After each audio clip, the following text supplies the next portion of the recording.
প্রিয় চাকরি প্রত্যাশী ভাই বোনেরা, গণপ্রজাতন্ত্রী বাংলাদেশ সরকারের অধীনে সমাজসেবা অধিদপ্তরে ১৪৮৫ পদে বিশাল একটি চাকরির নিয়োগ বিজ্ঞপ্তি প্রকাশ পেয়েছে।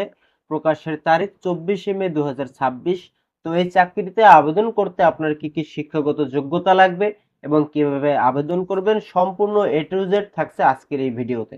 তবে তার আগে সবার কাছে ছোট্ট একটি অনুরোধ, যারা আমাদের চ্যানেলটি এখনো সাবস্ক্রাইব করেননি তারা সাবস্ক্রাইব করে দিবেন, যাতে চাকরির নতুন বিজ্ঞপ্তি আসলে সবার আগে আপনার কাছে পৌঁছে যায়।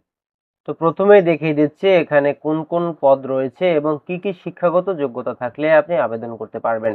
এখানে মোট 52টি পদ রয়েছে এবং জেএসসি থেকে একদম হায়ার এডুকেশন পর্যন্ত, স্নাতক ডিগ্রি পর্যন্ত সকল শ্রেণীর মানুষ আবেদন করতে পারবেন।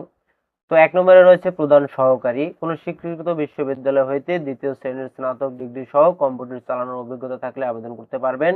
২য় নম্বরে রয়েছে কম্পিউটার অপারেটর। এই পদটিতে আবেদন করার জন্য আপনার বিজ্ঞান বিভাগ হইতে স্নাতক ডিগ্রি সহ কম্পিউটারে ২৫ থেকে ৩০ শব্দের টাইপের অভিজ্ঞতা থাকতে হবে।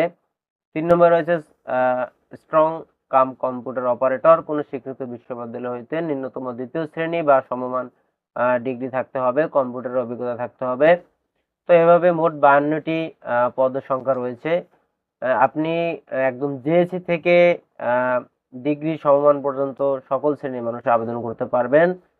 তো এই পিডিএফ ফাইলটি ভিডিও ডেসক্রিপশনে আমি লিঙ্ক আকারে দিয়ে দেবো, আপনি ড্রাইভ লিঙ্ক থেকে এই পিডিএফটি ডাউনলোড করে নেবেন এবং এই চাকরিটিতে আবেদন করার জন্য আপনাকে সমাজ কল্যাণ অধিদপ্তরের যে অফিসিয়াল সাইট রয়েছে www.dss.gov.bd, এই সাইটটিতে প্রবেশ করে এখান থেকে আবেদন করে নিতে পারবেন টেলিটকের মাধ্যমে।